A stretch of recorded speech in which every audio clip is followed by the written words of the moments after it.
This is my Podcaster for Dummies book. Get one. Welcome to the King David Super Show. I'm your host, the real King David. How's everybody doing today? Today is episode 8, and I'm still trying to figure out how to do this podcast shit. T Swin in the building. What's going down, sir?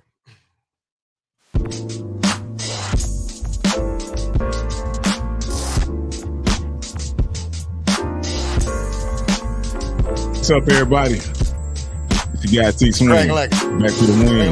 Back again. Hey, it's the king and I. Driving the beam. You know we look fly. We got a lot to talk about tonight, and we gonna do it right. Some people gonna be ready to fight, but that's all right. We gonna keep it going, just like the song. Yeah, we gonna keep it flowing. Back at y'all. What up? All right. Enough of What's that. going on, everybody? What is popping, sir? What is popping? What is popping? What is popping? Yes, sir. And oh yeah, if you're watching, hit the like button, fool. Hit the like button, fool. Like, what's the deal? This portion of the King David Super Show is blah, blah, blah. All right. This portion of the King David Super Show is brought to you in part by Diet Dr. Pepper. Dr. Pepper Zero. It is now with strawberries and cream. You buy that at a participating local store near you. It is fantastic.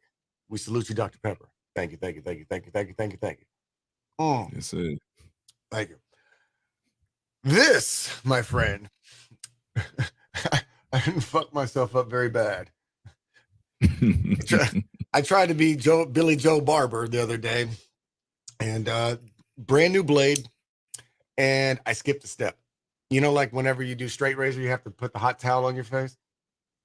You got to put the hot towel on, and you got to go down. You got to pull and go down and pull and go down. Wrong. I pulled and sliced. And all I know is I saw my skin on this bitch, and I'm like, nope. Fuck myself up. I'm in court this morning, and the DA is like, what happened? I'm like, I cut myself shaving. And they're like, yeah. I'm like, yeah, sir. I'm an idiot. Not about this citation that I'm going through right now, but I severely fucked myself up. How's your week? How's your week been? Man, week has been good, man. Me and the guys on the Men Can't Always Be Wrong podcast had an amazing guest by the name of Mario Armstrong yesterday. Week is starting off good, man. Cannot complain. Like I say, cannot complain. Like him. And even if things go wrong, man, there's always a lesson and stuff. So I cannot complain. Oh, absolutely. I mean, you know, everything is always a defining moment. I'm a firm believer everything happens for a reason. Mm-hmm. You may not understand it or accept why, but you know, firm believer, you know, everything happens for a reason, and you know, forks in the road are there for a reason. Exactly. Last week's show was really good. I got some blowback. You know, but the thing is, if you're not getting blowback, you're not doing your job. I'm a firm believer. If you're not getting blowback, if people ain't bitching, then clearly you're not doing your job. So yeah. Also, people feel free to send what's it called? If you're watching live, send some comments. You know what I'm saying? And we will respond. That's one thing I guess I never really talked about. Again, this is my Podcasters for Dummies. So here we go. All right, here we go. All right, 3, 2, 1. Yeah. This portion of the King David Super Show. This portion of the King David Super Show is brought to you in part by. All right, we can be heard on Spotify, Sirius XM. Was it Stitcher? I can't read my own handwriting. Here we go. This portion of the King David Super Show is brought to you by. I can't read my own fucking handwriting. Spotify, Sirius XM, Stitcher, Google Music, Pandora, iHeartRadio, Amazon Music, Audible, Apple Podcasts, and iTunes. Check it out. Check it out. Check it out. Check it out. Yes, sir. Let's see. All right. What's our topic today? What are we talking about? Man, sexual compatibility. Delusional women. Thirsty men. Yeah. Delusional psycho bitches, right? With their psycho babble. Oh. Yeah, in today's world, man, it's a lot of delusion on both sides. You ain't lying. And the crazy thing is, where did it start? Where did the rabbit hole begin? You know what I'm saying? That's a good question. Okay, I got a question for you. What's up, bro? Did you have a high school crush? Oh yeah, I did. I had two of them. I had two as well. I can tell you about one. I can tell you about both. One was like a unicorn. I couldn't study her, couldn't capture her. She ran away. You know, we try to get her, and we try to use all of our charm and all of our magic powers. No bueno. Couldn't catch her. The other one, caught her, and then just pussified, total fucking. I turned into a total bitch, chasing this chick. It was really bad. Broke all character. I would just say this. You know, when I was young, I didn't have any instruction booklets. You know what I'm saying? Writing stupid, sappy letters. Oh, dude, this one here, TP. All right, we'll just say that. Those are the initials, TP. So TP, met her in 9th grade. I think she was a junior, right? TP, that's fine. Yeah. Actually, TTP. But yeah, met her when I was in 9th grade and was fucking just infatuated. Just infatuated with this chick, just following her around, walking her all the classes and this, that, and the other. Went to church. I don't even go to church. I don't even go to church with her shit. We went to the men's warehouse. Remember that green suit? Yeah. I remember the green suit. Yeah. Got that fucking that Ice Cube green, it was a good day green, money green suit. We got that. My mom didn't even have the money for that shit. I told her I'm going to church with her. So they bought me a suit. So I went to church with her and I was doing all kinds of stupid fucking love letters and drawing all kinds of stupid ass pictures. Talk about, man, when we get old, we gonna move in together and get an apartment, get a big screen TV and a leather couch. That's all I wanted. Hashitashi. You know, that's all I wanted. I just wanted my chick, my big screen TV, and my apartment. That's all I want. Gotcha. It's interesting. You know, it's like, you know, men are very simple, you know, on the shit that we actually that is my utopia. I just want my woman, my TV, and my couch. Yeah. What the fuck do they want? It's everything. Simple. Yeah. Everything. They want to complicate shit. They want to complicate things. Man. Now my high school crush was a girl by the name of Maria. I ain't gonna say her last name, but Maria was fine. Shaped like an hourglass, almost as tall as me. And had a nice shape on her. Was that the one one with the school bus? No, that was a whole nother chick. Oh, okay. That's a whole nother chick. Okay. But I ain't had no crush on that chick. Okay. But I would find myself just staring at her, man. We'd be in class, and my eyes would just wind up on her, and I'd just be looking at her, and she'd be like, "What are you looking at? What are you looking at?" And then, one day I just walked up to her. I said, "Hey, man, I like you." I let her know I liked her, and she said, "You know, you cool, but I'd rather just be friends." And I had been rejected. I had been rejected so many times. Like, you know, most guys are used to rejection. You know what I'm saying? Yeah. So I was like, okay. I was like, cool. But after high school, we stayed in contact. Like she's one of the girls I told in the story that did the senior T-shirt thing that, you know, took me home and tried to get me taking me home. Yeah. And my mother wanted up being home that day. My mother magically took the day off from work and wanted up being home when she was trying to get me. Mysteriously. Yeah. So, man, we kept in contact, man. And when I went to the military, she would write me letters, man, and I would write her back. And even when we first both got into our serious marriages, we both kind of questioned each other, like, "Are you sure you want to marry that person? Are you sure you want to marry that person?" Exactly, because you know what I'm saying? You guys still have that attachment. Still have that attachment. Yeah, but that was one question I had, man. But yeah, you know, it's interesting though, man. There was somebody I had an attachment with as well, you know, that we just kind of have this very convoluted, you know, scenario, you know, that's been kind of going on for like 20 years, you know, and it's just weird because it's like, I just know there's no future. You know what I'm saying? You know, just the mixed messages and the fact that, you know, I'm in a better place now. So I just know that it's just not there. You know what I'm saying? But you see it for what it is, yeah. Yeah, you know what I'm saying? And I'm happy in my situation right now. Anyway, so it's just like, but it's been convoluted since the very beginning. So kind of loud. I can hear my headphones. Say, Are you good, bro? No. I had my amp turned too high. Gotcha. No, the situation was just like, the mixed message I just couldn't get past. And it's just the fact that, once you kind of have any kind of seeds of doubt that are planted, I just can't, at my age, no, there's no way, you know what I'm saying? Like 30-year-old me, maybe you could have got away with it, but 40-year-old me, nope. You plant any seeds of doubt, you know what I'm saying? I just can't do it, you know what I'm saying? And then more importantly, it's kind of like, the older we are, some of these kind of women, they kind of age out, whatever it was that captivated you back then, outside of their personality, their beauty, this, that, and the other, sometimes it ages out. And sometimes they don't put the same effort into maintaining themselves as they expect of us to maintain of ourselves, and to me, that's just fucking delusional, So it's like, I'm a firm believer that, you cannot demand something from a person that you cannot reciprocate in return. You agree?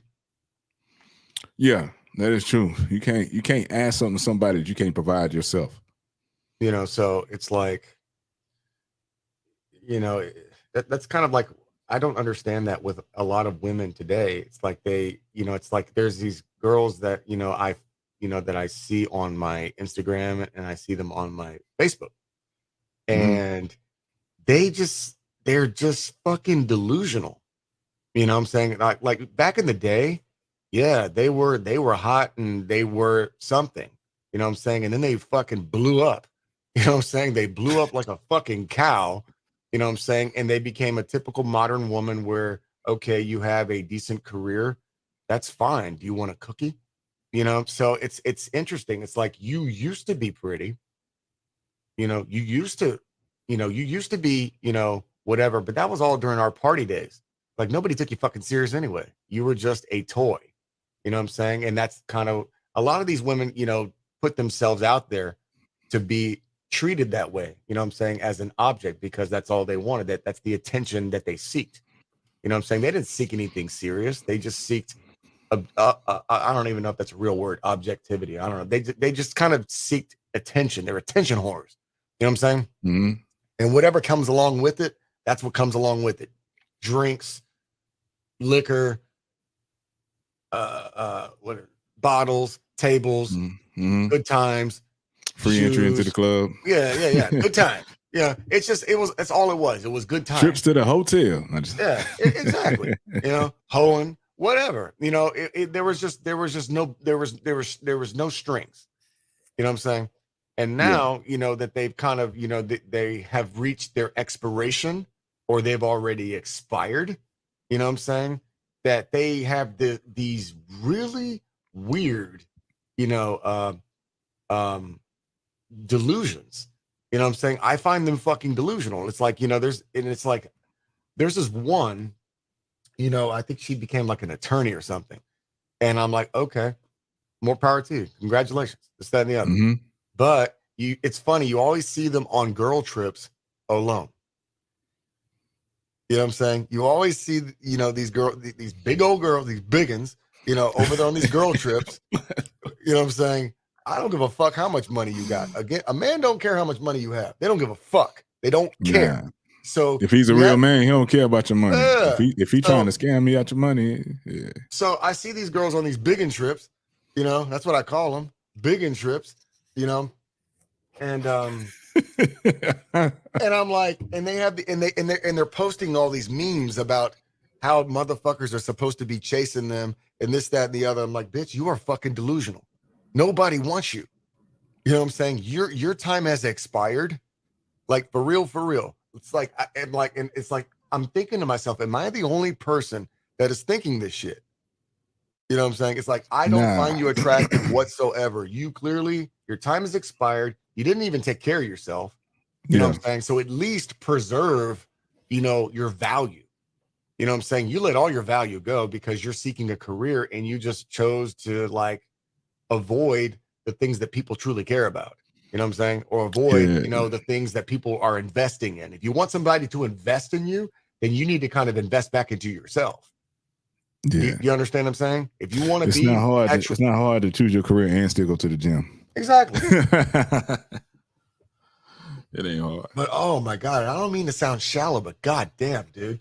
And the thing is, it's like these girls used to be fucking gorgeous, and now they just look like horrible. Period. So it's funny that I'm mentioning this because my first crush was an example of this. You know what I'm saying? We don't even talk anymore, so I don't give a fuck where this goes. I don't speak to her anymore, and it is what it is. But my first crush, it's interesting the dynamic of how things kind of fizzled out. We were cool in high school. We didn't talk in college. And then we reconnected as adults, like in my early 30s. And then she was like 3 times of her. She was big. You know what I'm saying? But the thing was, I was never mean to her. You know what I'm saying? Because I've always fought with my weight. You know what I'm saying? So I got it. I understood. I empathized. You know what I'm saying? Yeah. And I didn't think anything of it. I'm like, look, I've always looked at you the same. You know what I'm saying? You're a little bigger, but you're still the same person. And she was sweet. And that was the thing. When she was bigger, she was sweeter. She was nice. And then she went and got a fucking surgery and lost all this fucking weight and became a skinny bitch again. You know what I'm saying? And the thing that kind of rubbed me the wrong way was she acted as when the weight came off that I was supposed to chase after her. And she started acting all fucking brand new. You know what I'm saying? And so the thing was, she was getting butthurt, you know what I'm saying, that I wasn't chasing her when she was big. But the thing was, I was never really attracted to her when she was big. I was polite to her and I was cordial and I was friendly, but I never looked at her like that. When we were grown, we're grown. Time is, and then she became, I think she became a doctor, you know what I'm saying? But I guess in her mind, her value was all in her career. I'm a modern woman. So, right. I'm a modern woman, typical modern woman. I put all my value, in, I don't know what you want to call this, the immaterial. The material is immaterial. So her value is all in this, and the things that she can reinvest in herself, but that's not mine. That's not my career. I can't eat that. I can't do anything with it. All I can do is put it over there on the shelf. Okay, yeah. I got a doctor. Big deal. You know what I'm saying? I've dated many doctors. You know what I'm saying? Mm-hmm. So the thing is her philosophy is fucking delusional.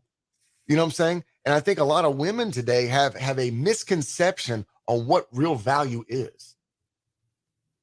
Can you agree or disagree?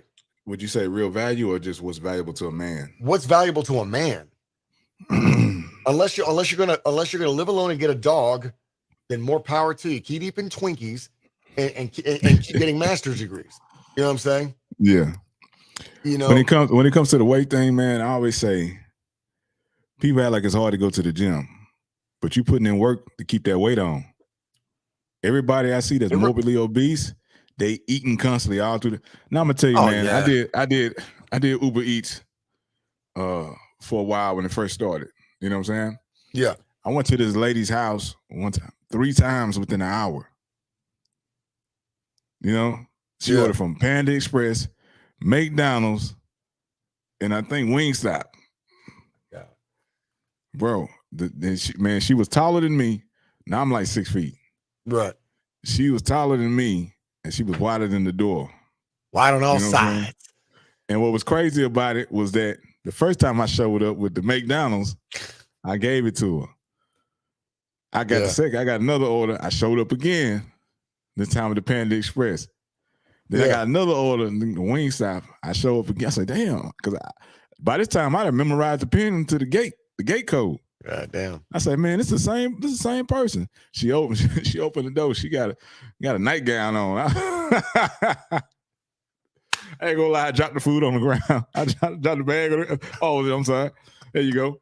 You have a nice night. That's fucked up. I was like, I don't know who you trying to get. You sure ain't about to get me. But I'm just saying, man, it takes a lot of work. To pull you? She changed her clothes. Baby, was it late? It was starting to get late. But she tried to answer the door all sexy too. I was like, man, hell no. I say it takes a lot of work. People be acting like it's hard to go to the gym. But these same people or ordering enough food for 3 and 4 people, and they're eating it. You see them constantly eating. It's taking work because if you don't eat, you're gonna lose weight. But you know, it's interesting though. I mean, being somebody who's fought with their weight, and again, I'm not bashing. I am not. Let me go ahead and say this right now because this is really fucking important. I've fought with my weight for almost 10 years of my life, so I am not fat shaming anybody. I'm not, because it takes one to know one. So I've always been very empathetic, you know, to people that have fought with their weight. However, because I lost half my size in 1 year, okay, that I understand it is all in your mind. Okay. I know for a fact that it's all in your mind and there's no excuse for this. Mm-hmm. You know what I'm saying? And it's one thing if you're just morbidly obese and you're okay with that. Right.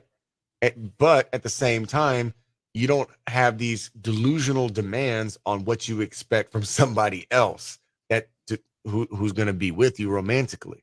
You understand what I'm saying? So if you're morbidly obese, probably the common denominator of you being involved with somebody else is morbidly obese. You know what I'm saying? You can't sit here and demand somebody who's in the gym 6 days a week. Yeah. Highly unlikely, you know? Yeah.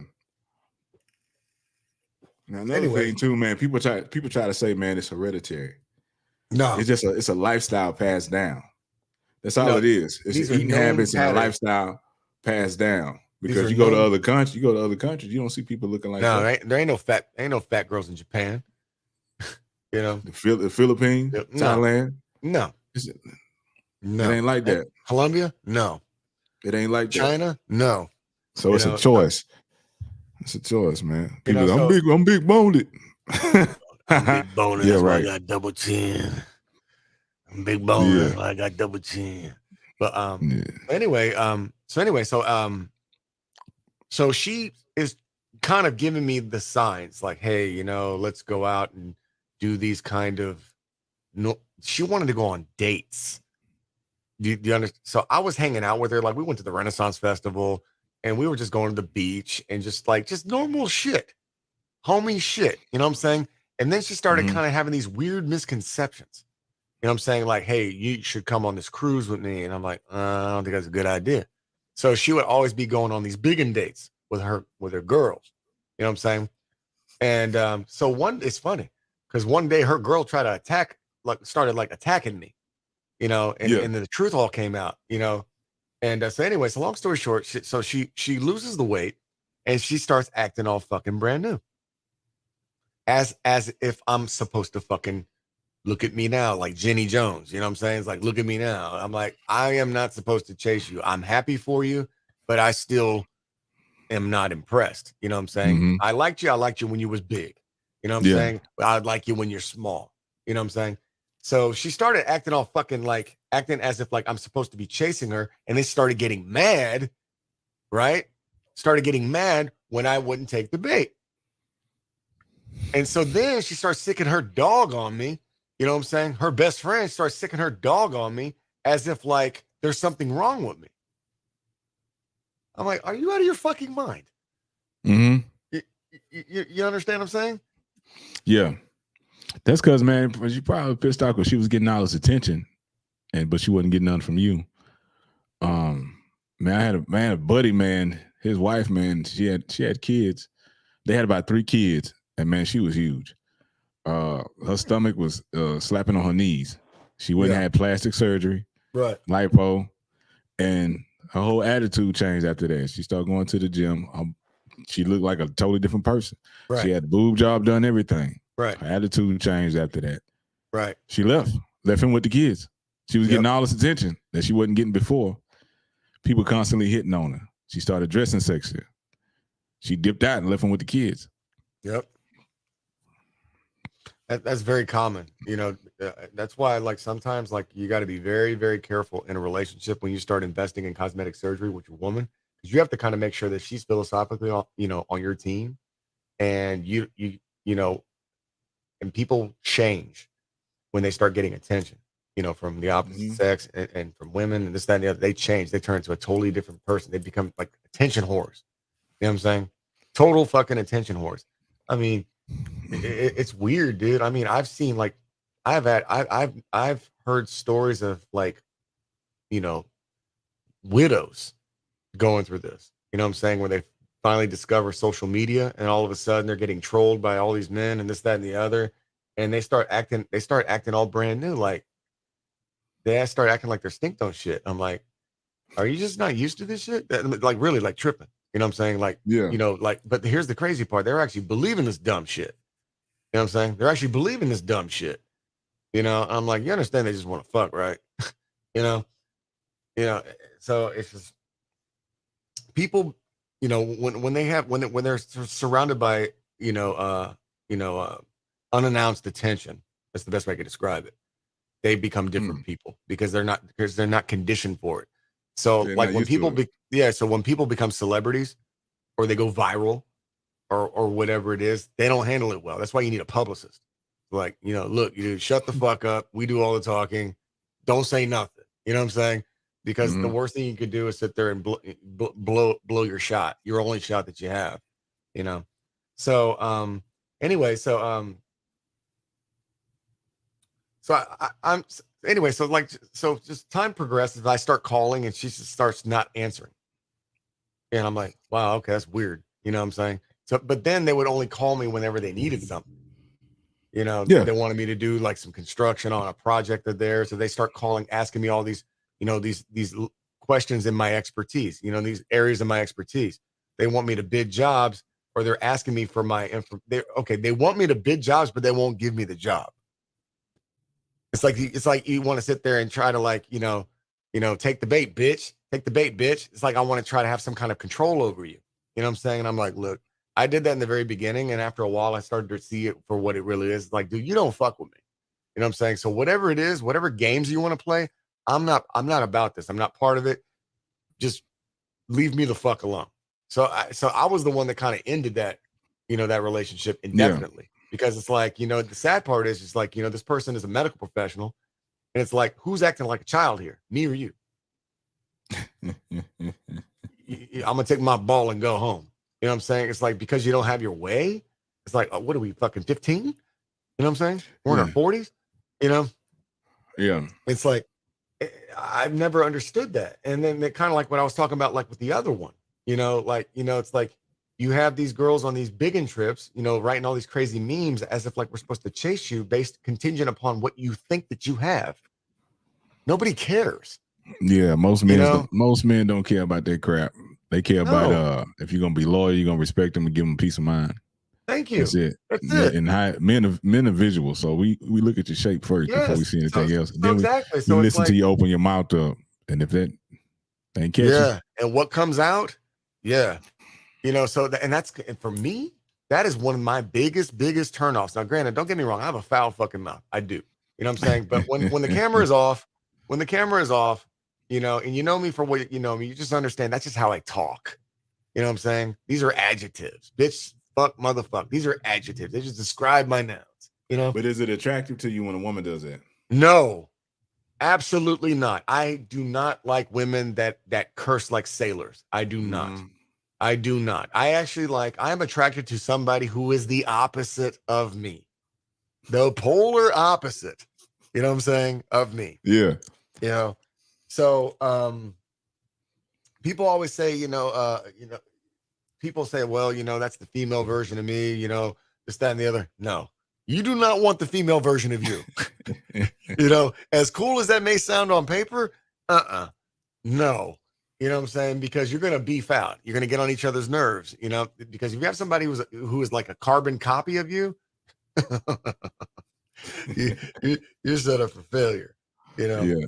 Man, I'll tell you a story one time, bro. We was at a get together with some friends, and one of the ladies there, she invited one of her friends that nobody had ever met before. So the chick shows up, man. She big as a house, and they playing cards at the table, right? Yeah. I think they playing spades or something, man. And the whole time, man, she brought like her 3 kids with her.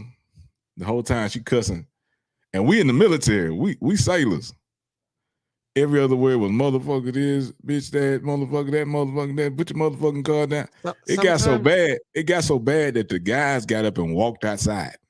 Yeah, sometimes all the guys was hanging outside. That's a game. It's an act. Sometimes I feel like they're trying too hard to get attention. Yeah, but the whole night she was talking like that. Nobody wanted to be around her. Yeah. I've been around girls like that, and I usually whenever I've encountered men and women, men do this shit too. Yeah. Usually when somebody feels like they're out of their element, they kind of feel the need to be something that they're not, Yeah. to kind of fit in instead of just Yeah. being the oddball. And I'm like, you know what? Let me just be the oddball and just be myself and Yeah. see what I can attract by being the oddball. You know what I'm saying? So, I mean, that's always kind of worked to my advantage because, I just do not feel the need to follow. I'm not a sheep. I just don't do that. I'd rather just be the fucking oddball or I'd rather be alone. You know what I'm saying? Yeah. And Yeah. and some I've seen this a lot with women where they're really loud, they're obnoxious. They feel the need to get drunk, uh, obnoxious, and they're doing this just to try to attract attention. And the only thing it attracts all the wrong attention. It's like Mhm. it's like I'm just kind of like, look, I don't see no future with you. No, I don't even see a good time with you. You just look like you're a headache. You know, yeah. Yeah. Yeah. I remember, Yeah. man, I met this chick one time, man. I was on my way to Muay, and there's an AutoZone next to my Muay. So I see her pull up, and I see this car, and it's jacked up. I see the wheel on the ground. I see the brake caliper and everything removed. And I look, and the female stands up. She looks at me. She makes eye contact. Her eye contact will say, "Please help me. Please help me." So I make eye contact with her. Say, "Oh shit, I gotta get out and help." Yeah. So I Fuck get out. that. I get out, I'll be like and the she horse fine. with. I Man, don't she care. fine, Fuck that. bro. How many kids she has? super fine.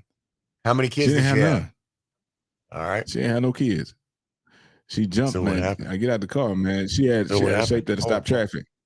And so I Stand say, by. man, so I This started portion keeps helping. hold on. I gotta pour my drink for this one. All right, go ahead. So So what happened? I started helping her, man, and her studs was bent. So went inside. She didn't have the proper tools. I went inside, bought the tools, got what she needed, changed the studs. I put everything back in there. So I'm talking to her. She's a very attractive woman. So come to find out, she ride. The first thing I looked at, first thing we visual. So I looked at the body. I said, man, it's banging, body banging. Right. Then I listened to her conversation. Her conversation was super ghetto. I looked at her car. She had a little Hyundai accent. That mug was raggedy like trash as hell. and everything on the inside. Like yeah, man. Oh, I hate that. Oh, and then junky car. She was telling me about she had her phone. She had a cell phone, but didn't have no service. And so she was supposed to be on her way to work. So she had to use my phone to call her supervisor to let her know she was gonna be late because she was having car issues. You've already absolved all her problems. You're Captain Save-A-Tone. Nah, bro. And so I'm listening to it, and I look. So the tools that she did have, she stole from her stepfather or her mother's boyfriend. She said, "Yeah, I stole this. Yeah," she said, "I stole this from my mama's boyfriend. I stole it." I was like, so the chick super ghetto. She ain't even got her phone turned on. She's a her thief. car raggedy as hell, and she stole some stuff from her mama's boyfriend. Then I get everything put back together because they didn't know what they was doing. I put it back together. Got it. Then she gets in the car and the car won't start. Now you're stuck there. So I pull my I know you're ready to go. I know you're ready to leave. Like, I missed my whole Muay Thai class. I'm ready to get the fuck out of here. Nobody would help her. All these dudes are just walking by. And so, man, I helped out, and then I got a car cranked up, and I said, you can keep these jumper cables because you're going to need them more than me. Yeah. She told me her name, and I was like, man, God bless you. Yeah. God bless you. Keep it moving. God bless you. Oh, let me tell you where I did the opposite. The younger me would have kept in contact. Let me tell you what I did do. That's trouble right there. Let me tell you a story about the younger me that did keep in contact. So there's this chick that I met out there near the seawall. We'll just say that. So I met her like at an ice cream shop or some shit, and she was fine. She was fine as fuck. And I'm like, all right, whatever. So I'm just trying to just find some way to kind of have a conversation with her. So I just said, fuck it. I'm like, all right, fuck it. Here we go. So 3, 2, 1. Bam. So I start talking to her. I don't remember what happened. We exchanged numbers. And then that same night, she fucking called me. That's a fucking red flag, folks. If they call you the same fucking night and they, like, hey, take me out or this, that, and the other, that's a red flag. That's a red flag right there. So if somebody makes it, breaks plans or does something to like the day you meet, that's a sign of instability. Okay. I'm letting you know that right fucking now. Okay. Probably Younger didn't have me no didn't food know in the that. refrigerator. Bro, I'm getting there. Give me a second. Let's get it. This bitch was homeless. All right. This bitch was homeless. She was living with a friend of a friend. Like, like in the garage. Okay, you have like a house, and then you have like the garage apartment, and then you have the house that's underneath the house that's not even like 6 foot tall. So you're kind of like this. You have to turn your neck because the fucking ceiling's so low. So it's not a real house. Yeah, little people home. Little people home. She was living in a little people home. Homeless. You know what I'm saying? Like, and I'm like, so she was just trying to get the fuck. You know what I'm saying? And I didn't kind of put 2 and 2 together because I was trying to fuck. You know what I'm saying? Then you gotta love this. So she's working at the candy shop, and then she's working at the candy shop at night. Yeah. So she's like, "Can you drop me off at the candy shop?" I'm like, "Fuck out of here. Are you serious?" I'm like, "All right, bet." So I'm like, "All right, man, I just want to fuck." You know what I'm saying? So I'm like, "All right, man." So like I drop her off at the candy shop, then pick her up at the candy shop. I'm like, well, shit, since we're at the candy shop, let me go and buy some candy. Right? I'm over here like, yeah, fuck it. Like, fucking make, candy shop, we doing what we do at the candy shop. I'm like, all right, this is what's up. So I'm like, so where you going tonight? I'm going with you. I'm like, all right, that's what's up. So next thing you know, my stupid Captain Save a Hoe ass had this bitch here for 6 weeks. I got so burned out with her, I put her out. I actually put her out twice. How'd she make it I back? put her out of my bro. I put her out of my car. I put her out of my car. The first time I put her out. First time I put her out. I put her out of my car on the 146 bridge because she pissed me off. She started talking shit, and the thing was, it's like she had these weird delusional, like I blame myself for this, okay? Because I just immediately just elected to put the fucking cape on. I'm like, all right, yeah, you can come stay up in here with me as long as I'm fucking, this, that, and the other. So she couldn't cook for shit. She couldn't clean here for shit. It's like all she did was fucking watch TV, and she just fucking jumped my house up. I'm like, man, this bitch got to go. So after about a week, I'm like, you got to go home, And so the thing was, she was barely working. I'm like, how the fuck do you even pay any bills? Like, how do you do anything? You have 2 jobs, allegedly, right? I'm like, what do you work 1 day a week or some shit? Or whenever I drop you off. So the thing is, it's like some Corpus Christi shit. It's like over here borrowing cars to go to work. And I'm like, man, I had enough of this. Hold on. So she starts talking shit one day. So I'm working a regular job, right? And I'm picking her up from the candy shop to take her to the other candy shop, right? And so then I pick her up from work, from candy shop number 2, and she starts talking shit. As if like I'm obligated to go and pick her up and drop her off on time and this, that, and the other. I'm like, motherfucker, I'm doing you a favor. Why don't you go buy a fucking car? So she starts talking shit. I'm right there at the peak of the 146 bridge. I'm like, bitch, get the fuck out of my car. I put her ass out right on my car, right there on 146. I didn't give 2 fucking shits. I'm like, get your shit, get the fuck out of my car. That was a wrap. So then I'm mad, bro. I'm mad as fuck. And I'm like, man, this shit was wrong, man. I'm just mad, bro. I'm like, don't ever talk shit to me. I'll put you out. I don't care where we are. So I put her ass out. So I got a phone call like 2 days later saying, I'm sorry, blah, blah, blah, blah. Can you pick me up at the candy shop? I'll let you beat this up. So my stupid ass, I'm like, all right, I go pick her up. Right back, huh? Yeah, man. Right back For there. Real. Right back there, bro. Right back there. So hold on. Before the cars in park. Oh, man. So hold on. It gets better. So then she starts to try to move in this motherfucker. She's like over here, like trying to what happened? I'm trying to think. This is like 12 years ago. So what the fuck happened? I met her mother. That's what it was. I met her mom. Damn, how long did you know this chick? 6 weeks. All right. 6 weeks. Going. Yeah. So I met her mother like around week 3. You know what I'm saying? And she's like, I want you to meet my mother and this, that, and the other. I'm like, all right, whatever, I already threw her out the car, and now I'm meeting her mother a week later, So, So anyway, we're trying to get her a real job. Like, look, you can't be working. I'm like, I just told her flat, I'm like, look, if you're gonna be staying with me, you can't be working in this kind of business. You know, I'm sorry, I can't deal with this shit. So you need to get a real fucking job. And of course, she doesn't want to get a real fucking job because, of course, that fast money's too fast. It's too easy. Mm-hmm. So of course, she don't want to do that. And then, of course, we start beefing out. And then I broke up with her. I put her out. That one night, the night I put her out, she started getting fucking. She starts screaming at me, and she starts throwing like all of her suitcases everywhere. She starts throwing them all over my fucking house. And the next day, my house mysteriously got robbed. The day after I put her out. The day after remember that shit? The day after I put her ass out my house, I mysteriously get robbed. My house gets robbed, and they just stole like dumb shit, stupid dumb shit. Casing the joint. She was casing the joint. Mm-hmm. She ain't got nowhere to stay, but she got some people to rob you. Yeah, exactly. There you go. Yeah, I mean, they stole some Timberlands and like a shotgun and like Xbox. I'm like, that's all you stole?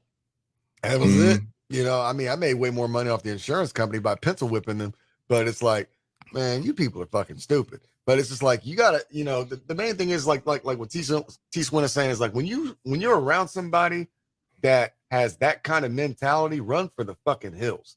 Yeah. If they cannot support themselves or show signs of instability, run. You know what I'm saying?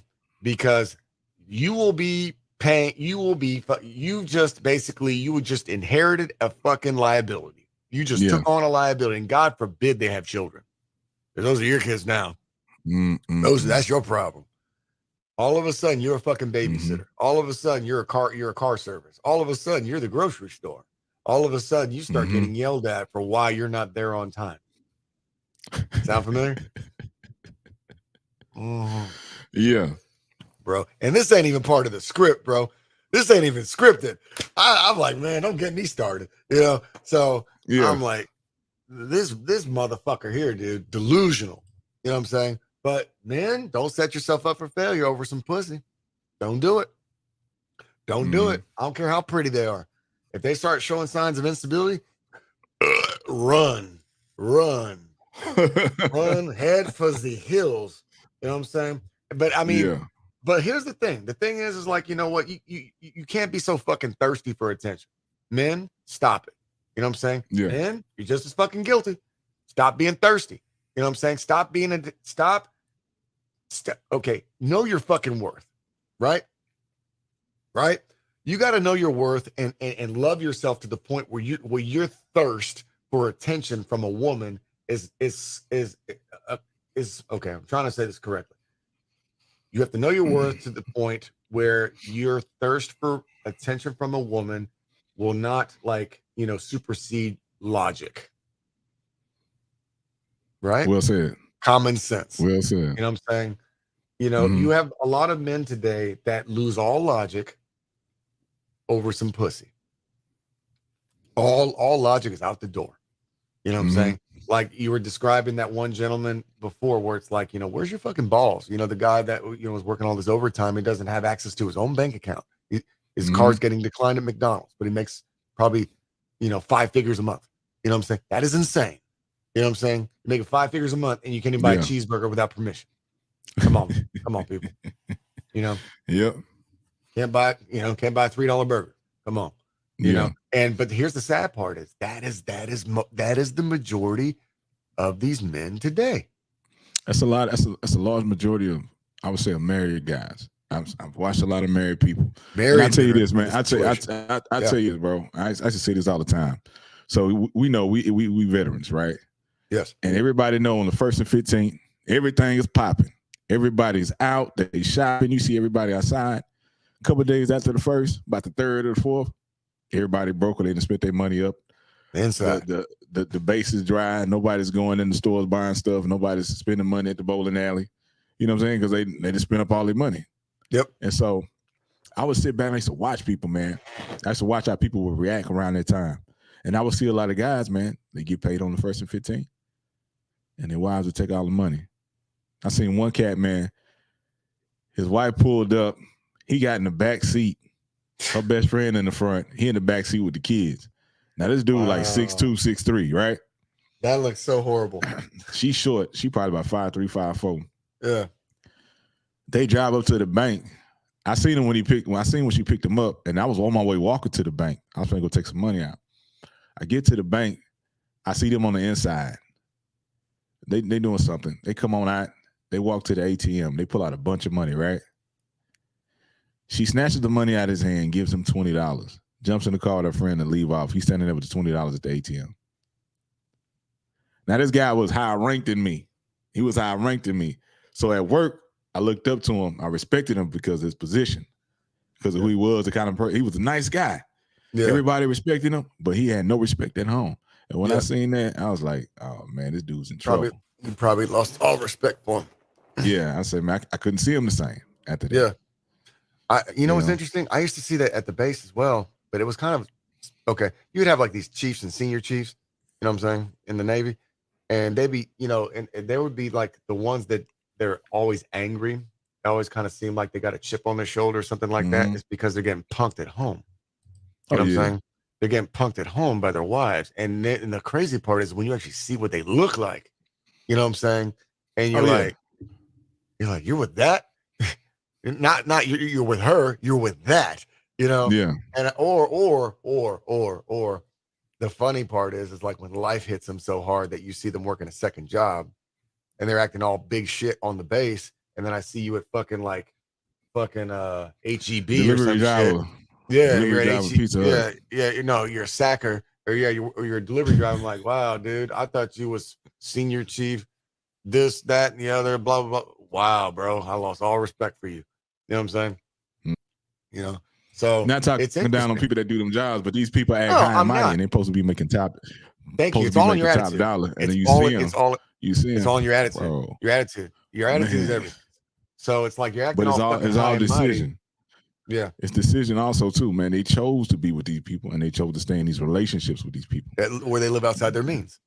Exactly. Yeah, they live outside their means, and they chose to keep being disrespected. Exactly. And so it's like, know your worth. You know, you cannot be thirsty for attention to the point where you lose all logic on your value. You know what I'm saying? You have to know your value, and you have to exercise your value at all times, including in your marriage, even to this day. You know what I'm saying? If you feel, you know, and it's always kind of like that, you know, she's already okay, you have husband, wife, married maybe 10 years. She's already at expiration. So all her value, you know what I'm saying? It's up to him to kind of like maintain himself, high value man.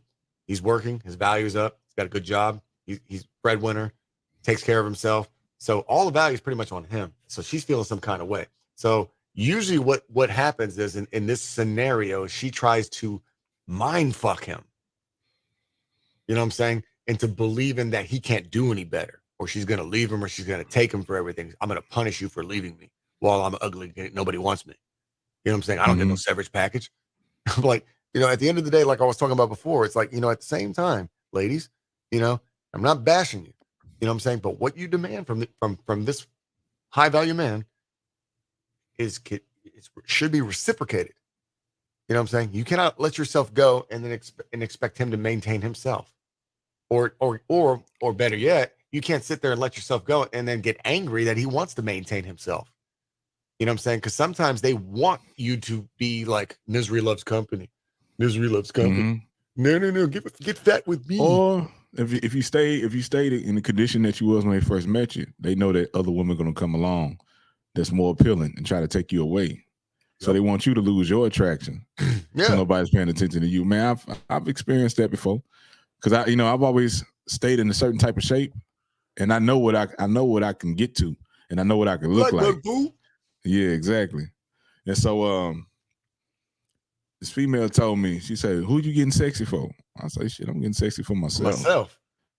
I know I don't like the way I'm looking. I know how I can look and how I need to look. You know what I'm saying?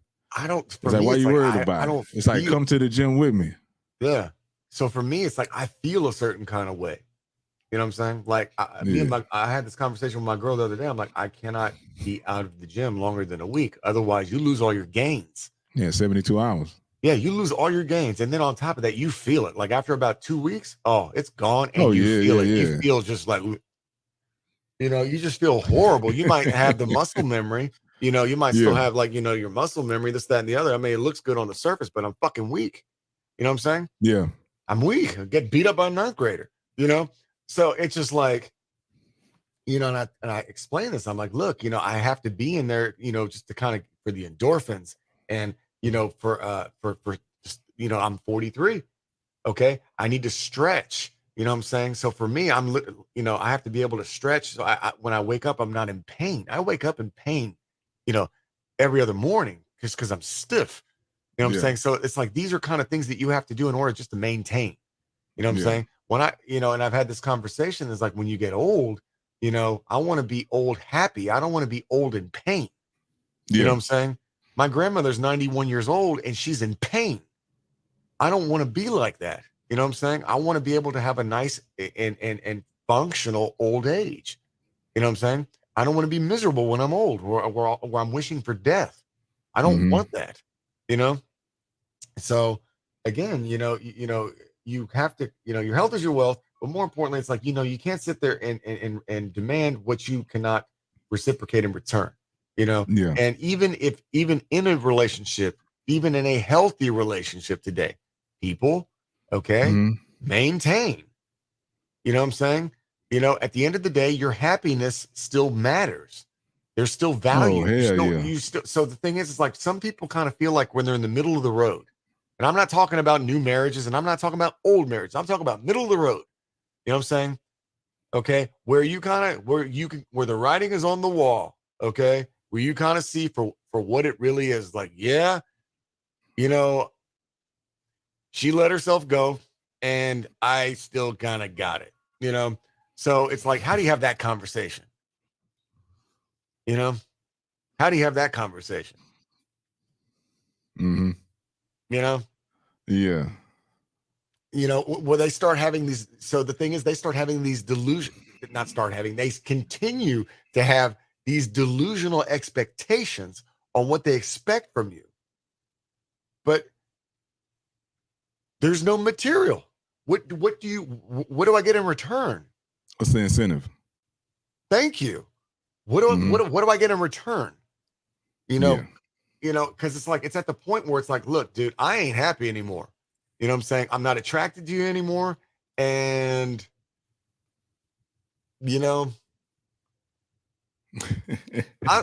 like when you're in your final year, your contract, and you exercise your options, you know, yeah. what is the end? 3 year con Yeah, 3 year I'm in a contract 10-year with an option contract. after I'm in my 2. final 3 years. I'm like, I want to exercise my exit clause, you know, Mm-hmm. because I'm not happy and I'm not attracted anymore and I'm not feeling this. So here's the thing. Attraction. All right. So Yeah, I'm talking about, again, men, not talking about the beginning of the relationship, talking about in the middle of the road. What happens when you guys are, you don't have that, you're not sexually attracted to your mate anymore. What do you do then? You know what I'm saying? This is why men cheat. This is why women cheat. Vice versa. This is a two-way street. I'm not talking about just men. I'm talking about, or talking about. yeah. They go I'm both not ways. just talking about. Yeah, It's a two-way street. What happens when you're middle of the road and you're not attracted to each other anymore? And I know a lot of men that fucking cheat. I know a lot of people, actually women that like a lot of married people. It's fucking funny. I would say yeah. more than 50% of the people that I know that are married fucking cheat. Both sides. Both sides, not Mm-hmm. just one, both. They all have secrets. So I don't know if that's like the new norm or it's always been that way, but they like, look, we just exercise our options because, I don't want to sit here and go through this, expensive divorce, blah, blah, blah, blah, blah. I lose half my shit. Do you understand what I'm saying? That is very common now, Yeah, and it's yep. funny. Like it's like, and I ain't out and I'm not Yeah, I've outing heard a lot anybody, of people say that they didn't want but to get divorced because they didn't want to lose their shit. They didn't want to they pay won't lose their spousal shit. support. They didn't want somebody else around their kids. They didn't want to lose half of their stuff. They was worried about the property. Some of them had businesses together. They want to split that stuff. So their happiness didn't mean more to them than being stuck in a situation they was already out of. Yeah. Now, if you like what you're hearing, man, hit the like button, hit subscribe, man, jump in the chats. If you're It's the King's mad, Thought of tell the me why Day. you're It's your boy mad. T Swin. Hit the like button, fool. And while And if you you're at it, mad- man, check out tswin.hearnow.com. Transportation Music is on the way. Make sure you check that out, man. Check out all my music, man, and stay tuned in. Let's get back And if to you're it. mad, and if you're mad, tell me why you're mad. I don't fucking care. So but so yeah, here's man. so this is like we're getting to a critical point here. So the thing is like, okay, you get involved. Okay, let's start in the beginning of the marriage. You have a sexual appetite that you have fantasies, right, with this person. So you would hope in the very beginning of a relationship that you could be able to disseminate, or you could explain, or it's already understood on what you like, where you want to go, and what you want to try. Right? Nothing wrong with that. You know, so, and whatever that is, whatever your fetish is, that's your business. Okay. Who am I to judge? But more importantly, as long as it is reciprocated, as long as it's appreciated and is reciprocated, you guys do what you do. Stay healthy. You know what I'm saying? The problem is you have one side that has this appetite, right? Right? I'm on fire now. I'm sorry. All right. I don't need the cook. I don't need the cookbook. All right. Yeah, I don't need the cookbook. I'm on fire. All right. So the problem that you're going to have is always one side. It's always going to be one side that wants more or wants something that the other side is not unwilling to participate in, which is bullshit. Okay. So you cannot expect now. So let's look at the paradigm here. All right. In most relationships, your sexual compatibility is 30%, 30 or 1/3 of your relationship. It is. And if you don't believe me, I don't give a fuck. It's a major component. It is a major component. So if you take that one cog out of that wheel out, you have an imbalance. All right.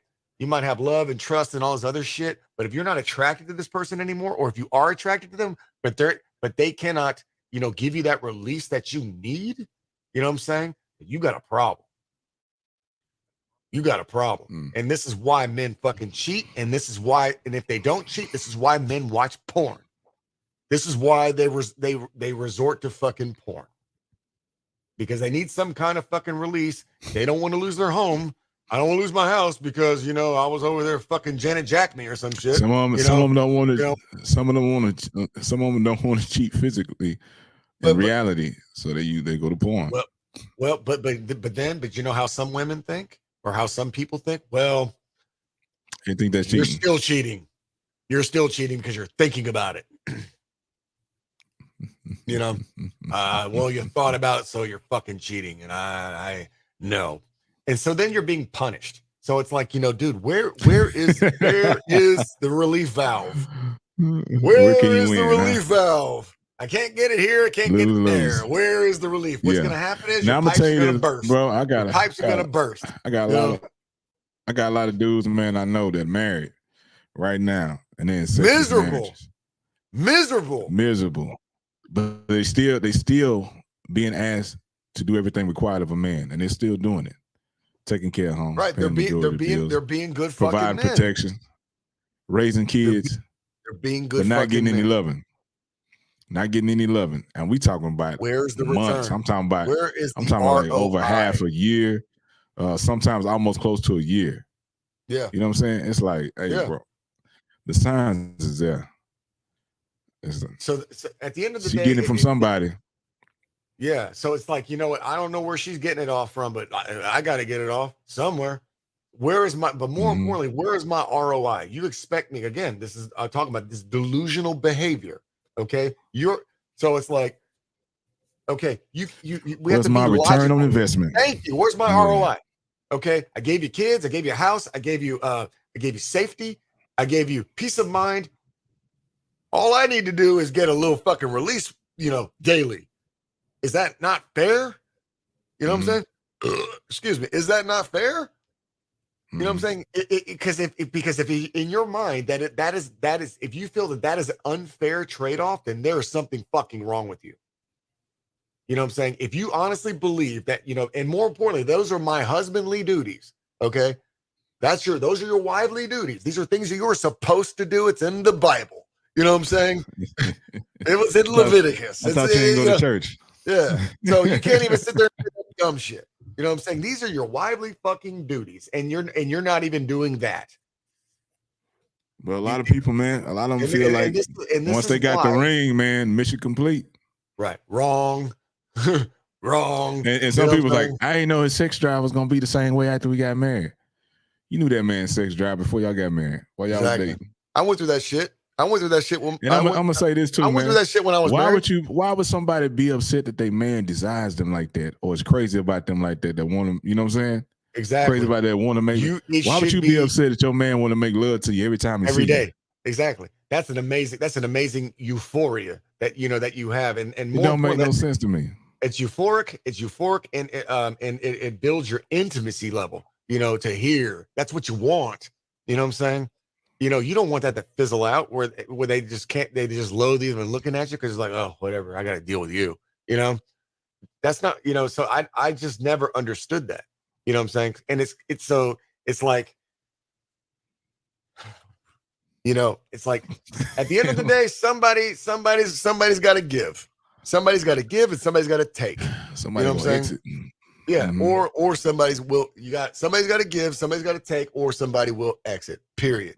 Mm-hmm. You know what I'm saying? Something's got to shake. I got to bake a cake. You know what I'm saying? So, and here's the crazy part. So here's what happens next, right? Okay, here's what happens next. So then what ends up happening is when you finally do get some, you're not even thinking about this person. You're thinking about somebody else. You're fantasizing about somebody else while you're with whoever you're allegedly or whoever your significant other is. You know what I'm saying? Because it's like, I can't get my fantasy with you. You know what I'm saying? So I might as well be thinking about who I'm going to my bookmark on who I used to fuck with 10 years ago. You know what I'm saying? So because women need lunch breaks. I don't know. I don't even. Women need lunch breaks too. I don't know. I have no idea. But so I'm literally gotta fucking go back to a bookmark in my mind from 10 years ago because it's like you can't get me off. You know what I'm saying? It's like, come on now. So it's like, you got to meet me halfway. Let's try something new, or let's try something. Let's try something daring. But let's try something. Don't be like, just don't be a dead fish. Don't fucking lay there. That's the worst shit ever. Don't be a starfish or a dead body. Yeah, dead weight. It's like you're fucking a dead body. You know what I'm saying? It's like, man, and I've had somebody do a dead man on me, and I'm like, you got to be fucking joking. They just lay there. It's like, well, are you done yet? This, that, and the other. I'm like, wow, dude. It's like nothing is more like what's the word?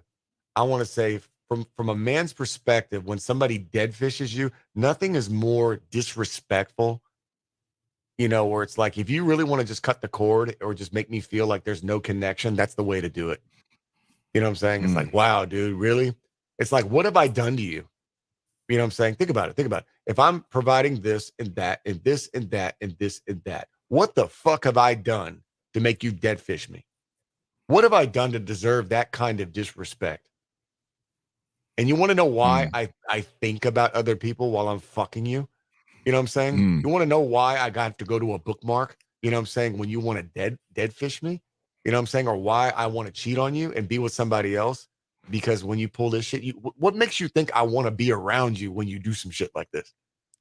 Do you understand? Yeah. Because it's like, at the end of the day, it's like, are they not thinking about the repercussions of what they're doing? Is this honestly, it's like, for example, it's like, you go to a restaurant and you order food, right? They burn the food. You think I'm going to come back to that same restaurant and order that same shit again? Probably not. Yeah, no. And then pay for it too? So that's kind of the concept, ladies. You know what I'm saying? Do you honestly think that same man's going to come back to your restaurant and order your food and pay you? I think not. Yep. So that's kind of what's happening. So people are starting to fucking wake up. They're starting to wake up. You know what I'm saying? So what you put into something, you get is 100% reciprocated. So what you put into get in return. whatever. Thank you. ROI. You know what I'm saying? At the end of the day, it's like, I want my return of investment. So what I'm putting into this, I want back. Mm-hmm. I want it back. You know what I'm saying? or it's deuces, you know, and that's just kind of what it is. And I mean, it is what it is. And I'm not even being, and it's a two-way street. You know what I'm saying? So if a man is mistreating a woman and there's an imbalance of energy and she bounces, then he got exactly what he deserved. So I'm not pointing fingers. I'm just saying this, wherever the shoe fits. Okay. Wherever the shoe fits, if you don't put the proper energy and the proper, if you don't water your grass, the grass is probably going to die. You know what I'm saying? So you can't have these expectations that if you're not going to water your seeds, you know what I'm saying, for them to grow, they're not going to grow. If you starve somebody long enough, they're going to go somewhere else. Period. So if you starve them of love, you starve them of affection. Yeah, so you can't be mad. You can't be mad if they go somewhere else. No. You weren't fulfilling your duties. No. And then they have the audacity to sit there and get an attitude about it. You got some fucking nerve. You know what I'm saying? You have some fucking audacity to sit there and get mad when I finally just make the decision to cut you off. Nah, you bitch, you are fucking delusional. You are out of your mind. Go on them biggin trips with you and them big bitches. You know what I'm saying? Because y'all deserve each other. You know what I'm saying? You do the fucking Cupid shuffle together. You know? No. And so it's funny. So this is why you see what you see the way you see it. Yeah. You see these girls on these girl trips and don't nobody fucking want them. And this is why. This is why. You know what I'm saying? Because they neglected themselves and they neglected their partner. They neglected themselves by staying beautiful. Okay. And they make excuses for it. And they neglected their partner. And they neglected, the energy that they were supposed to put back into it's a job, people.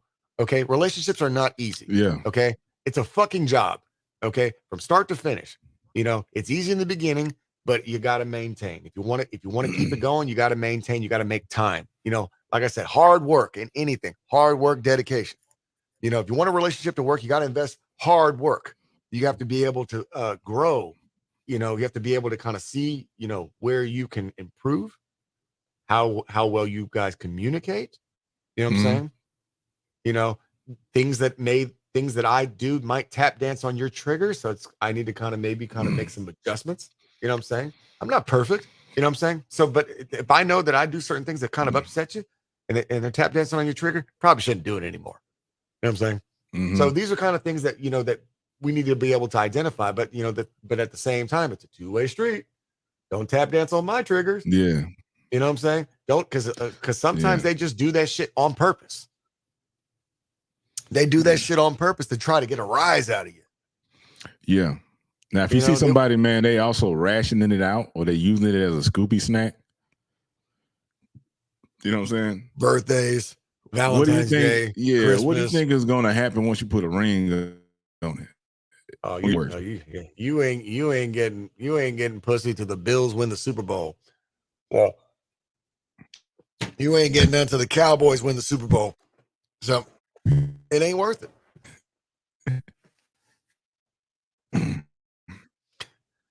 So it's just like I don't understand why they use sex as a form of control. I mean, that's the answer. The answer is like they want to sit there and withhold, your release. Okay, because let's look at it for what it really is. I'm going to withhold your release so I can control you. Right? So yeah, pressure creates one or two things. It creates a diamond or it blows a gasket. Okay, so yeah, ain't no diamonds. Pressure busts pipes. Yeah, but blows pipes or creates diamonds. There ain't no diamonds in there. So I can tell you that right now. So what's going to end up happening is they're going to leave. You know what I'm saying? When a man feels neglected, so dealing with modern women today, right? Because modern women, they want to be treated the same, right? Everything's equal, right? Fine. That's cool. So, what you put in is what you get in return.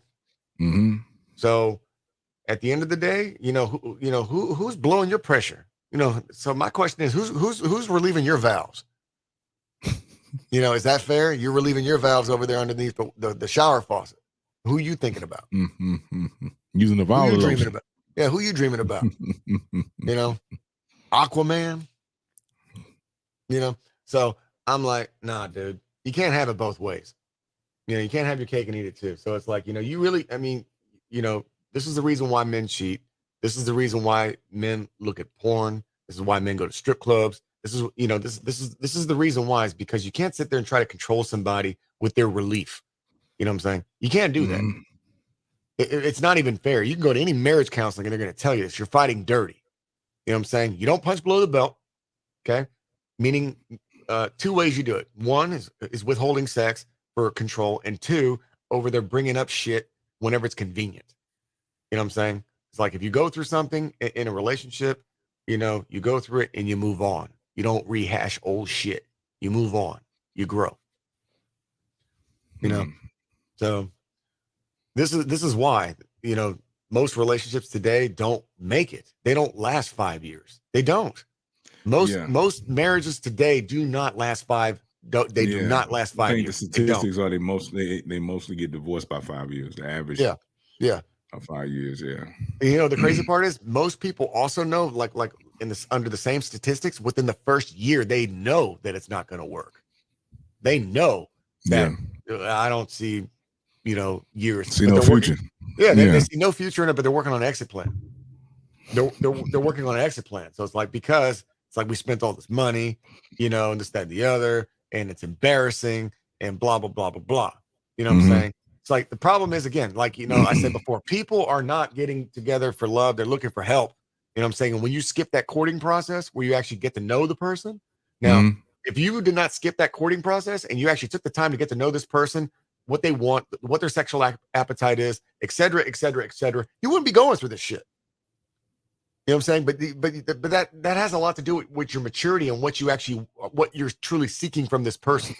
You know what I'm saying? If I'm seeking, a true mate, then I know that I'm going to take my time with this person. I'm going to learn to see exactly, do they kind of fit the bill? Do they give me what I need? You know what I'm saying? Yeah. Versus, okay, I just need a place to go live. Kind of like what the fuck happened to me. This bitch was homeless.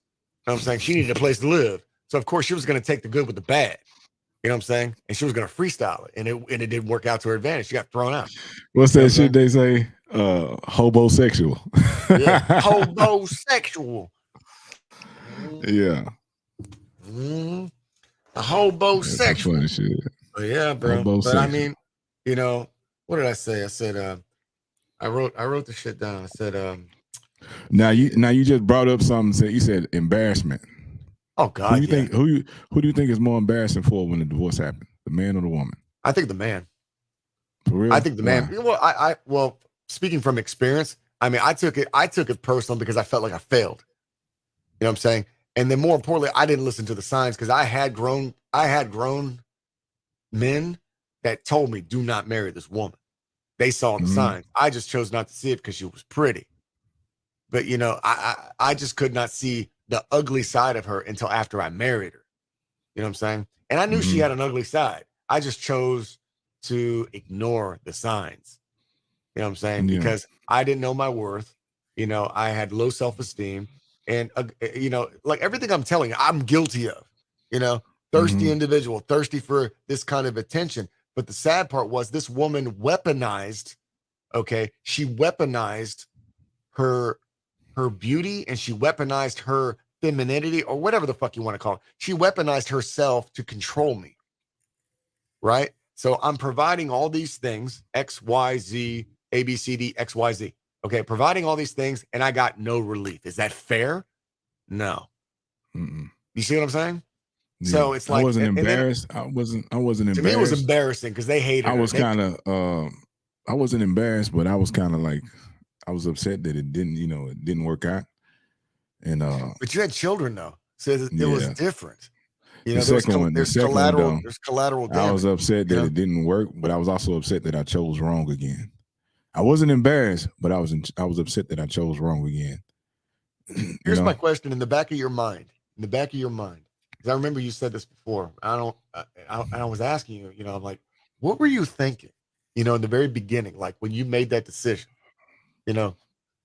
like when you made the decision, like, I'm gonna go and marry this girl. But the thing was, like, and I did the same shit.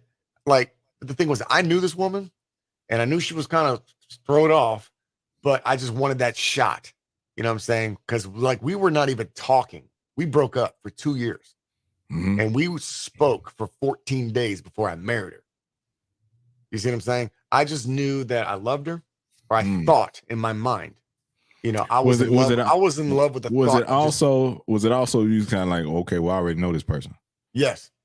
I already knew her, and I knew her quirks, or I thought I knew her quirks. Which, bro, Pandora's box opened after I married her. Like literally the day after I married her, Pandora's box opened and I got arrested.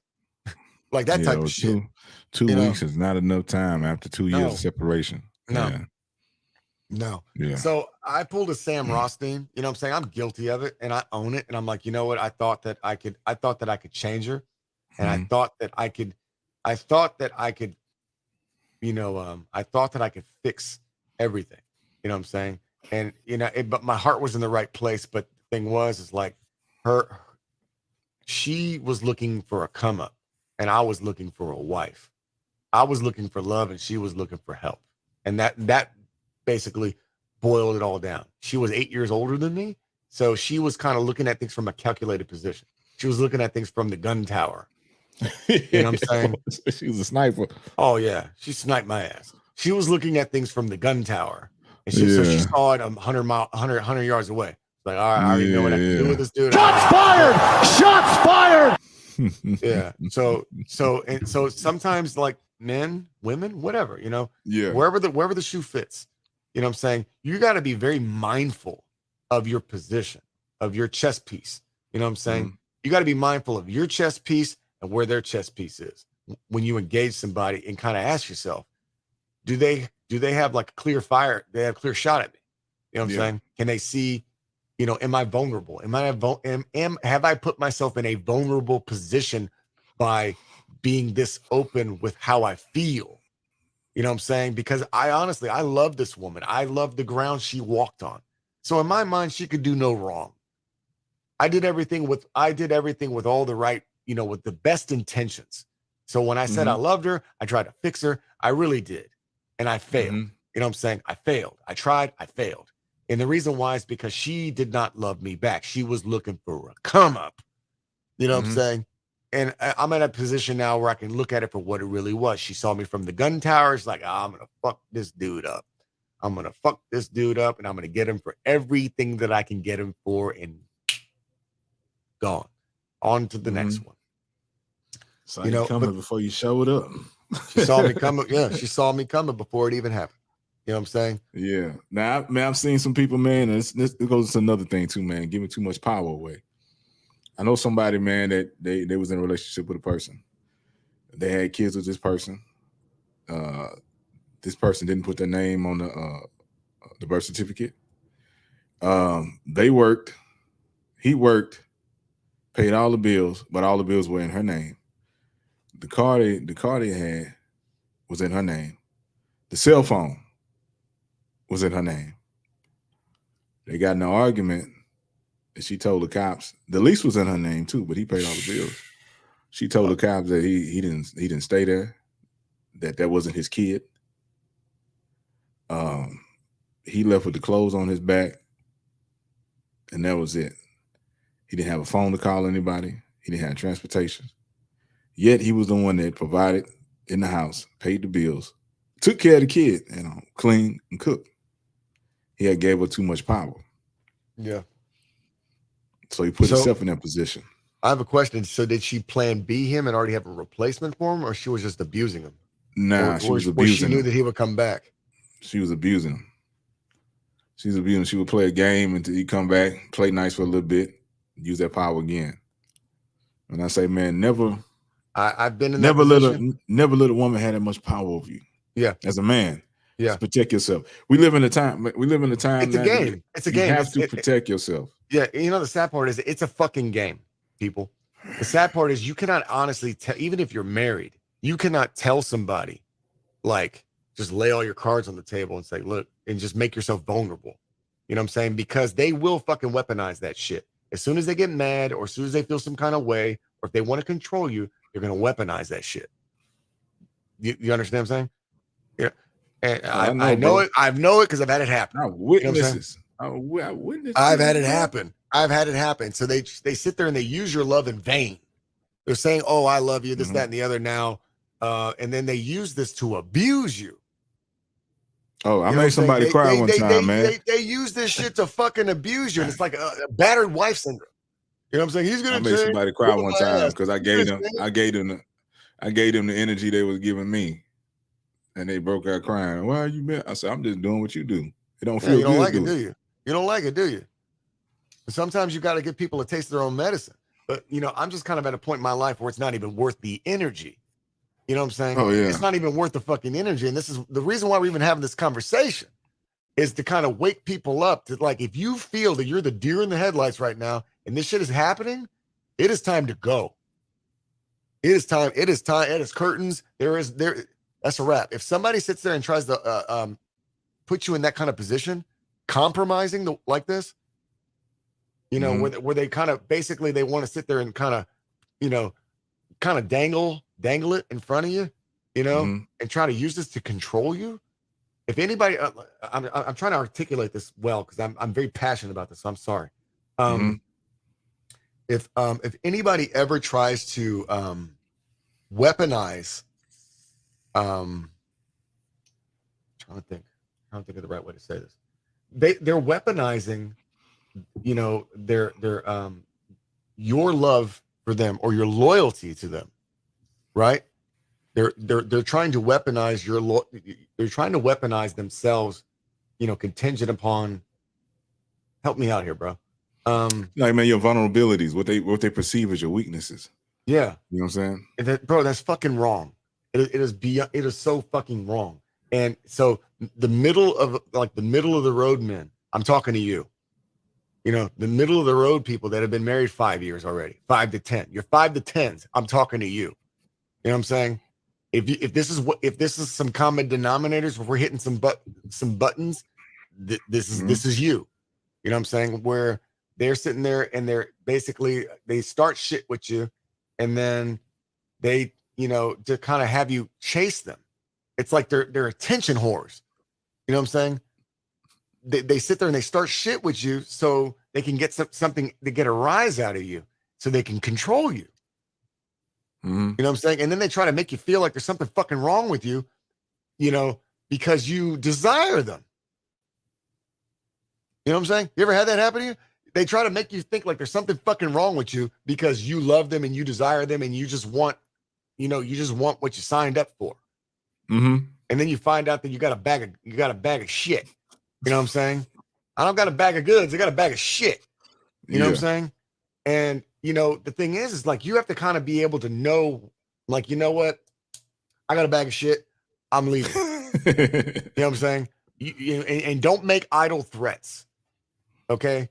Men, women, wherever the shoe fits, do not make fucking idle threats. Just fucking leave. You know what I'm saying? It is not worth it. It is not worth the collateral damage. It is not fucking worth the years of damage that's going to cause you after the fact, and the poor person you're gonna put through this shit later. The next person, that you're gonna be in line with from all this PTSD that they fucking put you through. Yeah. And now the thing about that, some of that shit is gonna rub off on you. You may not know it. Oh, you'll be jaded. You may not be I'm gonna say this, aware of it, but it will. Some of their traits and some of their bad shit gonna rub off on you, man. Get yourself together before you go into the next one. And more importantly, seek, you mentioned this before. It's you were very spot on. Whenever women, whenever you get in and get out of relationships, you need to take some time. Okay. You need to take like some me time to let that trauma, to be able to identify the trauma, identify the triggers, know your place, know whose fault it was, and then learn from it. Yeah. And do not allow the same things to happen again. You can make mistakes, but don't make the same ones twice. Otherwise history will always repeat itself, and it's going to be an ongoing spiral. And are you always going to be the victim here? So we got a comment that says, after listening to this podcast, I've decided to never get married. It sounds horrible. It is. Don't. Save your money.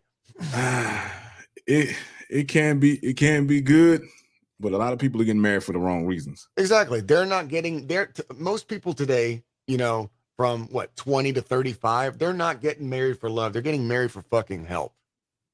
And if you're over 35, it's help. It ain't love. If it's from 35 to 45, it's all business. It ain't real. Yeah. It ain't real. You already have a family. Yeah. Yeah. This shit ain't fucking real. I'm not saying marriage is completely dead, but man, it's very challenging. And you have to be able to make sure that that both sides are philosophically yoked. You're on the same playing field. You know what I'm saying? In these days and time, because of the mentality and the way society is moving and thinking, over 50% of marriages end in divorce now. 80%, 70 to 80% are initiated by women. And these are real statistics. I know a lot of people spout this stuff, but it's the real statistics. These are real statistics. Yeah. And the majority, he's absolutely right. The majority of most marriages are initiated. The divorce is initiated by women. 80%. Yeah, but most men don't quit. We don't. I still believe that there are some good people out there, and I still believe that not in this country. I still believe there's some people that marriage work for them. Not we got to fast forward in this country. And but yeah, man, these days, the time, these mindsets. Because a lot of people want traditional values. They want traditional values, but go ahead. Without being traditional. They want the traditional outcomes without being traditional, and that stuff don't work. We see it and not work. It's just getting worse. Yeah. So the best example of that is you want traditional values, but you don't want to release my valves. You want my pressure to blow. You want to blow my pipes. You know what I'm saying? But you expect me to do all this work, but you want to allow my pressure to. You want me to allow my pipes to blow. You know what I'm saying? You can't have it both ways. Yeah. Now, when I see two good people, man, and I know these two people are good, and I see them there, man, I say, man, I'm happy for them. But when I see two people that I know shouldn't be together, I be like, man, that fool over there. Oh man. Yeah. One thing I like to do, I like to people watch. Whenever I go to restaurants. Oh yeah. It's an exercise I do. Shit, man, the grocery store. Oh, I love it. Oh no, restaurants is the best. I actually like to watch people and see their body language to see if they even like each other. And sometimes she'll be all like this, and he's over here turned sideways and shit at the bar, and she's like, bro, she looks like she's completely grotesque to this guy, or vice versa. You can kind of see that people are happy. You can watch them when they get out the car. Oh yeah, you can see when they get out the car. The door for dude get out the car and he start walking out before she even get out the car, and then he look like, man, he don't even want nobody to know he with her. Or it's even worse. Vice versa. Or vice versa. The vice versa is even worse. It's like where you see her, like she's over here treating him like a clown. He's holding her purse like a little bitch. Oh yeah. And I'm like, oh man. Hey man, man rules. Miserable. Never hold a purse, Woman's man. Purse. Never hold a purse. No, take that shit. I gotta go to the bathroom. I'm gonna take it to the bathroom with you. She trying to punk you, and she trying to show ownership. Yeah. She wants you to look like a little bitch. I had somebody try to hand me their purse because they saw a bunch of fine women walk by. Gave it right back. Nah, I let her drop it on the floor. Gave it right back. Now, I've had a girl that gave me a purse and went to the bathroom. It's like, I'll hold this. I'm like, take it to the bathroom with you. I'm like, I'm not holding that shit. I'm like, so, no. It's got a strap. It's got a strap on it. It's got a strap on it. Put it around your shoulder. Exactly. It's got a shoulder. It's got a shoulder. A shoulder strap. Yeah. But, man. Don't hold the purse, bro. Don't hold the purse. Nah, man. But like in all seriousness, it's like Yeah. People, and this is both sides. Okay. You get involved with somebody. Take your time. All right. Learn the love language. Right. But more importantly, learn the sexual compatibility. All right. That is fucking key. All right. Learn the love language, learn the person, learn the sexual compatibility. Right. And then from there, hit the like button, fool.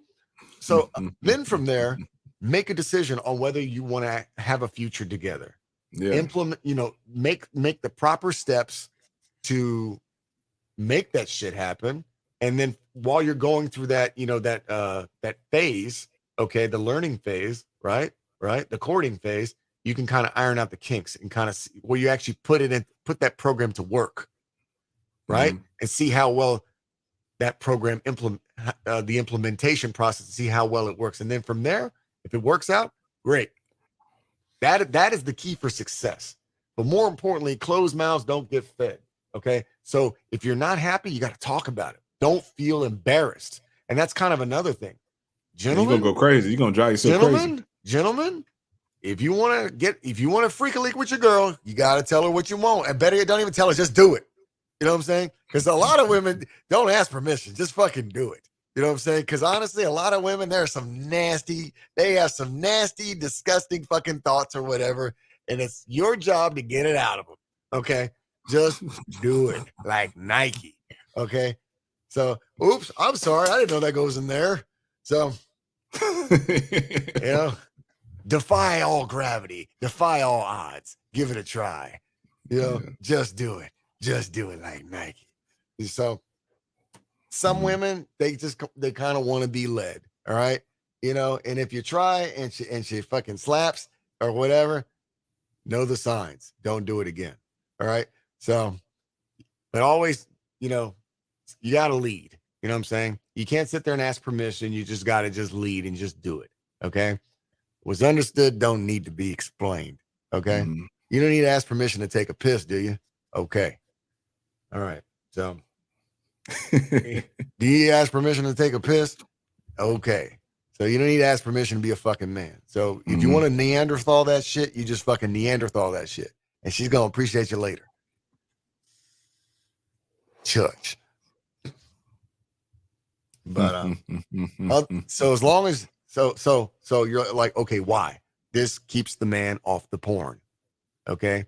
Be his porn star. Okay. Do these things together. Have that great sexual compatibility, because that keeps him off the internet, and that keeps him out the strip clubs, and that keps him off the DMs. Yeah.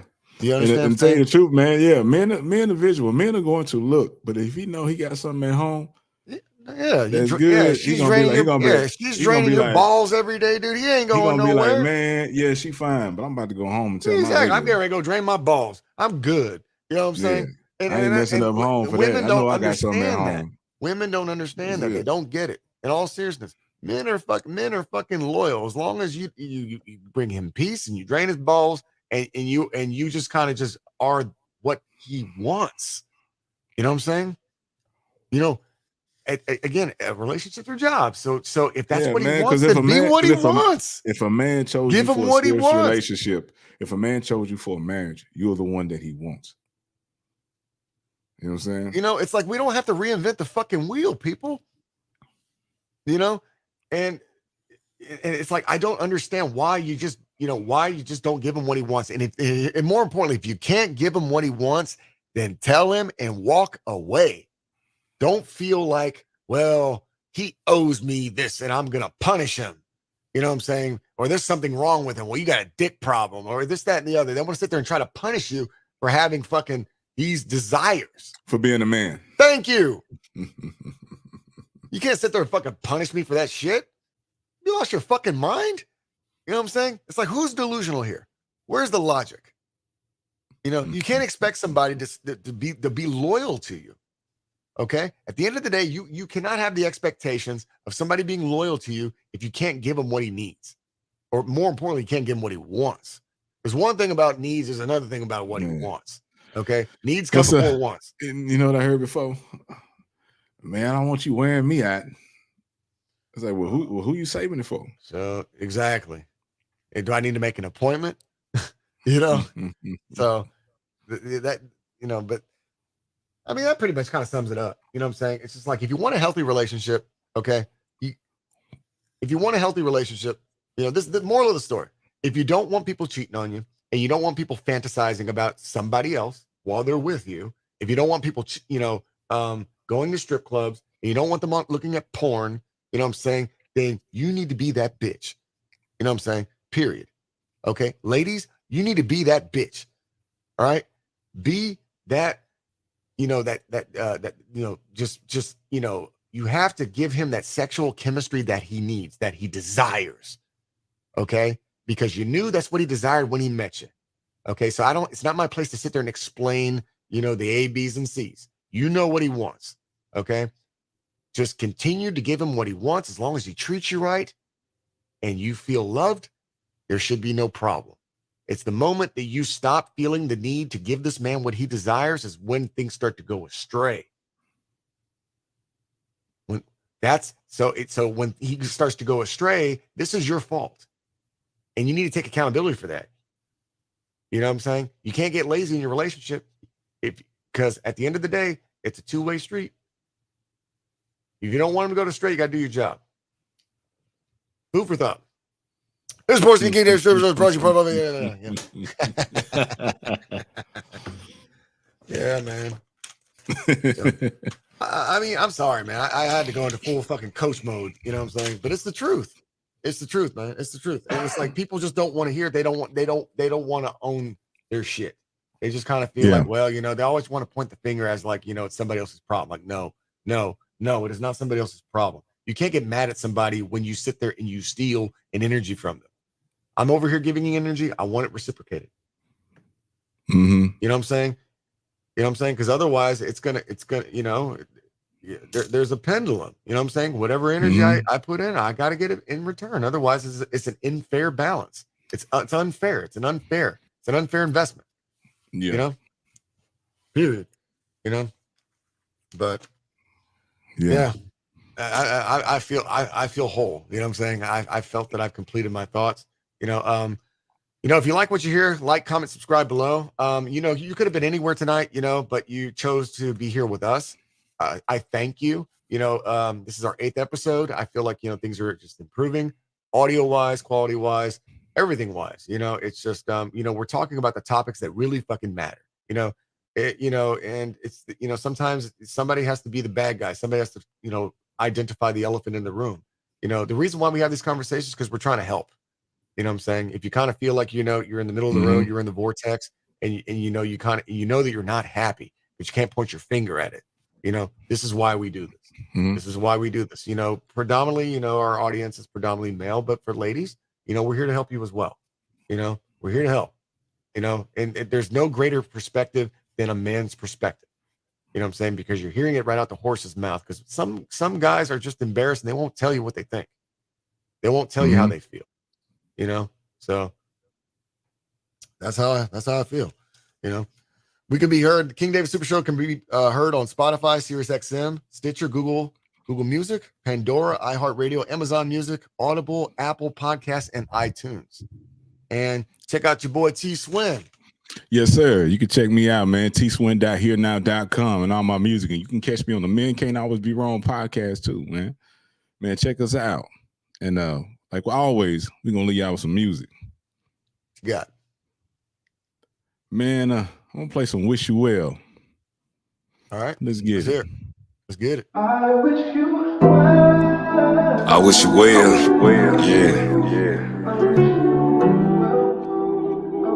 I wish with everything that you done put yourself through, come back to you times two. Yeah. I wish you well, even though you know you put me through hell. Try to set me up for failure, but look at who failed. Sitting in the cell, thinking about the damage you done. You only got yourself to blame, baby. I ain't the one. Gave you the moon and the sun, the stars and all that. Now I'm just waiting for my lawyer to call back, to tell me that I got the green light so I can kill this nightmare, get back to the dream life. I'm catching the first flight, straight to paradise, far away from all of you leeches and parasites. I'm right back on my feet again. The aroma of revenge is smelling sweet again. You can't pretend what you feeling ain't killing you slowly. Show me the real you, I had to show you the old me. But you don't like it one bit. That's why your dumb ass locked up for doing dumb shit. Yeah. I ain't got no evil spirit. I really do wish you well. Think you got me. No one leaves this life scot-free. Yeah. Hit the like button, fool. God is always watching. I wish you well, I ain't holding the grudge. While you out there catching L's, I've been catching the buzz. Yeah, you tried to screw me over, but I'm cool with the judge. I think you should have been a nurse, cause you good with them scrubs. Low life, deadbeats, dirt bags, and F-boys. Tried to break me, but I keep a tool like the Pep Boys. Had to abandon ship, but you a shark in that water. I'm a bright light, but you be talking dark to my daughters. Had the blood on her hands and the knife when I caught her. I talk to God before I talk to you, I talk to my lawyer. You making your life hard and just keep making it harder. I took my talent somewhere else and it's been taking me farther for real. Blackmail, just trying to excel. Plus I'm on another plane where demons get expelled. Been holding it for a minute, waiting to exhale. Instead of wishing you hell, I really wish you well. I do. And that was Wish You Well. 7 Deuce, my twin brother, featuring T-Swing, which is available now. Go stream that, download it, buy it. It's out there. Make sure you like, subscribe, comment to the King Starter today. Make sure you also like, subscribe, comment to the Men Can't Always Be Wrong podcast, man. And we appreciate you hanging with us. Peace, love, and haggeries, motherfuckers. Yeah, and like always, Hit the like button, fool. Hit the like button. Hit the like button, fool. Rudy Quiet Storm. I wish you well. yeah. I'm a hell yeah. Man. He swings the shit, man. That's Thought what's you up. knew. Thought you knew, player. Shit. All right.